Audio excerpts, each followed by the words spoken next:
बिस्मिल्लाहिर्रहमानिर्रहीम। ला महदूद दरूद व सलाम मोहम्मद मुस्तफ़ा सल्लल्लाहु अलैहि वसल्लम और आले मोहम्मद पर। मोअज़्ज़िज़ सामीन, अस्सलाम वालेकुम।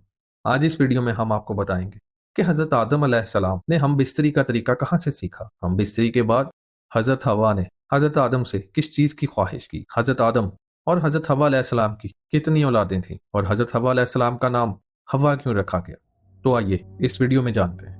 मोअज़्ज़िज़ सामीन, अल्लाह तबारक व तआला ने हज़रत आदम अलैहिस्सलाम को मट्टी से पैदा फरमाने के बाद हज़रत हवा अलैहिस्सलाम को पैदा फरमाया और यूं नस्ल इंसानी की तख्लीक हुई। हज़रत आदम अलैहिस्सलाम को अल्लाह ताला ने जन्नत के अंदर तख्लीक फरमाया और अल्लाह तबारक व तआला ने जन्नत में हज़रत हवा अलैहिस्सलाम की तख्लीक से पहले हज़रत आदम अलैहिस्सलाम को एक दरख्त के करीब जाने और फल खाने से मना फरमाया था। हज़रत आदम जन्नत के अंदर अकेले बशर थे और उनके जिनसे कोई भी बशर मौजूद ना था कि जिसके जरिए हज़रत आदम उनसियत हासिल करते। चनाचा आप अपने दिल के अंदर सोचा करते कि काश मेरा भी कोई हम जिन्स बशर होता ताकि मैं भी उससे उनसियत हासिल करता।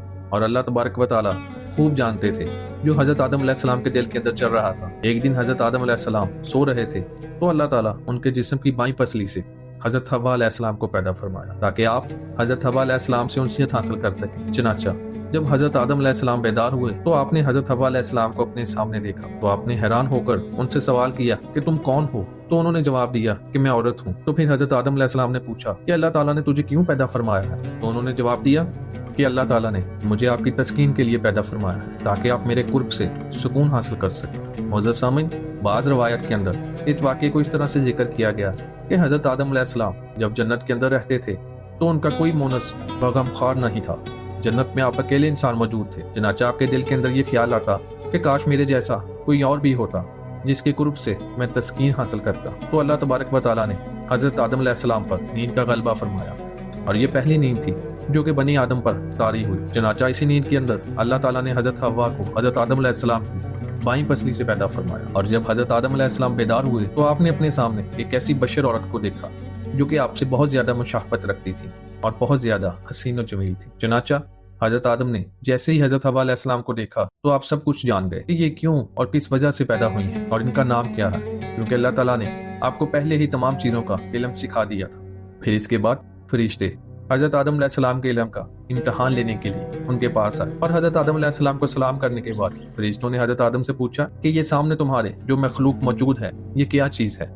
तो हज़रत आदम अलैहिस्सलाम ने इरशाद फरमाया कि ये औरत है। फिर इन फरिश्तों ने दूसरा सवाल किया कि इस औरत का नाम क्या है। तो हज़रत आदम अलैहिस्सलाम ने फरमाया कि इसका नाम हवा है। जिस पर फरिश्तों ने फिर सवाल किया कि इनका नाम हवा क्यों रखा गया है। तो हज़रत आदम अलैहिस्सलाम ने जवाब दिया क्योंकि इनको हई यानी एक जिंदा इंसान से पैदा किया गया है, इसी वजह से इनका नाम हवा अलैहिस्सलाम रखा गया। प्यारे दोस्तों, एक और वाक़े में हज़रत इब्राहिम नखई रहमतुल्लाह अलैह रवायत करते हैं कि जब अल्लाह तबारक व तआला ने हज़रत आदम अलैहिस्सलाम को पैदा फरमाया तो अल्लाह ताला ने हज़रत आदम अलैहिस्सलाम की तरफ एक फरिश्ते को भेजा और हज़रत आदम अलैहिस्सलाम को जमा यानी हम बिस्तरी करने का हुक्म दिया। तो उन्होंने हज़रत हवा अलैहिस्सलाम से हम बिस्तरी की और जब हज़रत आदम अलैहिस्सलाम जमा से फारिग हुए तो हज़रत हवा अलैहिस्सलाम ने कहा, ऐ आदम, ये तो बहुत अच्छी चीज़ है और इसको और ज्यादा करने की ख्वाहिश की, लेकिन इस रवायत की सेहत पर हम इतला नहीं पा सके, आया ये रवायत दुरुस्त भी है या नहीं। और बाज़ रवायत के अंदर इस वाक़े को कुछ इस तरह से बयान किया गया कि जब अल्लाह तबारक व तआला ने हज़रत आदम और हज़रत हवा अलैहिस्सलाम को शजरे ममनू का फल खाने की वजह से जमीन पर उतार दिया तो वो काफी अर्सा तक एक दूसरे से जुदा रहे। चनाचा हज़रत आदम अलैहिस्सलाम अल्लाह तबारक व तआला की मोहब्बत और अपनी इस खिताब पर बहुत ज्यादा गिराजारी फरमाया करते थे। चनाचा आपके रोने की शिद्दत की वजह से एक दिन हज़रत जिब्रील अलैहिस्सलाम ने अल्लाह ताला की बारगाह के अंदर हज़रत आदम अलैहिस्सलाम की सिफारिश की, जिस पर अल्लाह ताला ने हज़रत आदम अलैहिस्सलाम के दिल के अंदर तौबा करने के तरीके का ख्याल डाला कि मेरे प्यारे हबीब हुज़ूर अकरम सल्लल्लाहु अलैहि वसल्लम के वसीले से मेरी बारगाह के अंदर तौबा करो तो मैं तुम्हारी तौबा को कबूल कर लूंगा। और फिर इसी तरह से हज़रत आदम अलैहिस्सलाम ने अल्लाह ताला की बारगाह के अंदर तौबा की तो अल्लाह ताला ने उनकी तौबा को कबूल करते हुए हज़रत जिब्राईल अलैहिस्सलाम को खुशखबरी सुनाने के लिए भेजा और हज़रत जिब्राईल अलैहिस्सलाम ने हज़रत आदम को उनकी तौबा की कबूलियत की खुशखबरी सुनाई। और फिर हज़रत आदम अलैहिस्सलाम को लेकर आप मक्का मुकर्रमा तशरीफ लाए और वहां पर हज़रत आदम ने काबतुल्लाह की बुनियाद रखी और हजर अस्वद पत्थर को भी नस्ब किया जो कि आपके साथ जन्नत से आया था। इसके बाद हज़रत आदम और हज़रत हवा अलैहिस्सलाम दोनों की मैदान इरफात के अंदर मुलाकात करवाई।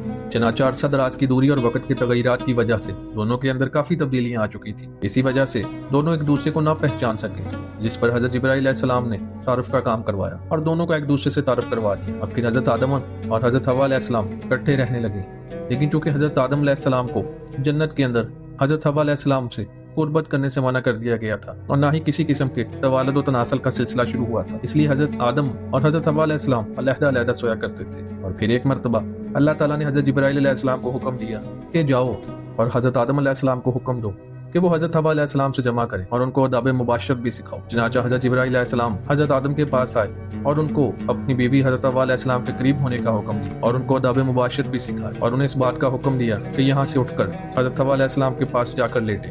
چنانچہ پھر حضرت آدم علیہ السلام نے ایسا ہی کیا۔ اس کے بعد حضرت آدم علیہ السلام جب واپس آئے تو حضرت جبرائیل علیہ السلام نے پوچھا کہ آپ نے اپنی بیوی کو کیسا پایا؟ تو حضرت آدم علیہ السلام نے ارشاد فرمایا کہ بہت اچھا پایا۔ پھر اس کے بعد حضرت حوا علیہ السلام سے نسل انسانی کی ابتدا ہوئی۔ ناظرین محترم، اس حدیث پاک کے بارے میں علماء کرام نے یہ ارشاد فرمایا کہ یہ حدیث منکر ہے، کیونکہ اس حدیث کے اندر دو راوی ایسے ہیں کہ جن کو امام بخاری نے منکر قرار دیا ہے۔ بعض روایات کے اندر ذکر ہے کہ حضرت حوا علیہ السلام کو 20 حمل ٹھہرے اور آپ کے ہاں 20 لڑکے اور 20 لڑکیاں پیدا ہوئیں، اور اسی طرح سے نسل انسانی پھلتی پھولتی ہوئی آج ہم تک پہنچی ہے۔ اللہ تبارک و تعالیٰ سے دعا ہے کہ ہمیں واپس اپنے مقام جنت کے اندر پہنچنے کی توفیق عطا فرمائے، نفس اور شیطان کے شر سے اور دنیا کے شر سے ہمیں ہمیشہ ہمیشہ کے لیے محفوظ رکھے۔ کمنٹ سیکشن میں آمین لکھنا مت بھولیے گا۔ معزز سامعین، اسی امید کے ساتھ اجازت دیجیے کہ آپ کو ہماری ویڈیو پسند آئی ہوگی۔ ملتے ہیں بہت جلد ایک نئی تاریخی، تحقیقی اور معلوماتی ویڈیو کے ساتھ۔